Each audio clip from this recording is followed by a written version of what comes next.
నమస్తే. విశాఖ మన్యం టీవీకి స్వాగతం. ప్రాంతీయ మరియు రాష్ట్రీయ వార్తలు ఎప్పటికప్పుడు వీక్షించేందుకు మా యొక్క ఛానల్ను సబ్స్క్రైబ్ చేసి షేర్ చేయండి.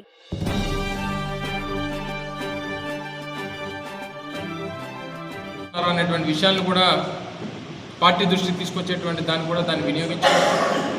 అలాగే పార్టీ కార్యక్రమాల్లో చురుగ్గా పాల్గొంటున్నటువంటి నాయకులు, కార్యకర్తలు వారు చేసేటువంటి కార్యక్రమాలని పార్టీ దృష్టికి తీసుకురావడానికి, అలాగే వారు ఏ మేరకు పార్టీ కోసం కష్టపడి పనిచేస్తున్నారనేటువంటి విషయాలు పార్టీ దృష్టిలో ఉండాలన్నటువంటి దానికి ఒక వేదిక ఉండాలన్నటువంటి ఆలోచనతో ఆ యాప్ని సద్వినియోగం చేసుకోవచ్చు.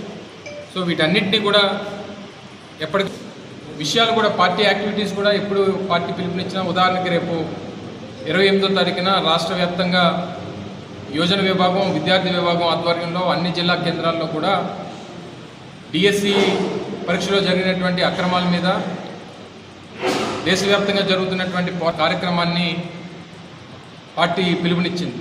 సో దానికి సంబంధించినటువంటి విషయాలు తెలుసుకోవడానికి కానీ, లేదా ఫర్దర్గా వచ్చేటువంటి కార్యక్రమాల విషయాలు తెలుసుకునేటువంటి దాన్ని కూడా అన్ని రకాలుగా కూడా ఎప్పటికప్పుడు ప్రతి విషయాన్ని తెలియపరుస్తూ ఎప్పటికప్పుడు పార్టీ కార్యకర్తల్ని, అభిమానుల్ని సమాయత్తం చేస్తూ ఈ యాప్ ఉపయోగపడుతుంది అనేటువంటి విషయాన్ని కూడా సందర్భంగా తెలియజేస్తా ఉన్నాం.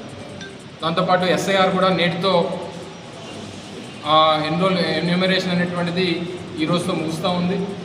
నెక్స్ట్ 1 వీక్లో రేపు 1వ తారీఖుకి డ్రాఫ్ట్ రోల్స్ అనేటువంటివి ఎలక్షన్ కమిషన్, సో దాని మీద కూడా కాస్త వివరాలన్నీ కూడా తెలియజేస్తే ప్రతి ఇష్యూని కూడా ప్రజల దృష్టికి తీసుకెళ్లేటువంటి దానికి ఈ యాప్ ఉపయోగపడుతుంది అనేటువంటి విషయాన్ని మరొకసారి మీ ద్వారా ప్రజలందరికీ తెలియజేసుకుంటూ దీన్ని సద్వినియోగపరచుకోమని, తద్వారా ప్రభుత్వం, ప్రజలు స్వచ్ఛందంగా సామాన్యులు కూడా ఈరోజు నోరెత్తి మాట్లాడేటువంటి పరిస్థితి వచ్చేసింది.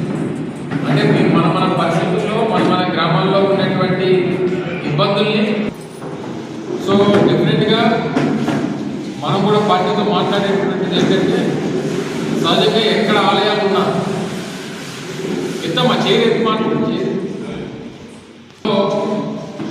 ఈరోజు చర్చ ఏం జరుగుతూ ఉందంటే, రాష్ట్ర వ్యాప్తంగా మనకి అత్యంత పవిత్రమైనటువంటి ఆలయాలు, రాష్ట్రంలో ఉన్నటువంటి అత్యంత పవిత్రమైనటువంటి ఆలయాలన్నీ కూడా కొండల మీద ఉన్నాయి. అది తిరుపతి వెంకటేశ్వర స్వామి అవ్వచ్చు, విశాఖపట్నం లక్ష్మీనరసింహస్వామి సింహాద్రి అప్పన్న అవ్వచ్చు, అన్నవరం సత్యనారాయణ స్వామి అవ్వచ్చు, లేదా శ్రీశైలం మల్లికార్జున స్వామి అవ్వచ్చు, లేదా పద్మనాభంలో అనంత పద్మనాభ స్వామి వారి ఆలయం అవ్వచ్చు, లేదా కోటప్ప కొండ అవ్వచ్చు, లేదా కనకదుర్గమ్మ తల్లి అమ్మవారు విజయవాడ అవ్వచ్చు. ఎక్కడ చూసినా మనకి పవిత్రమైనటువంటి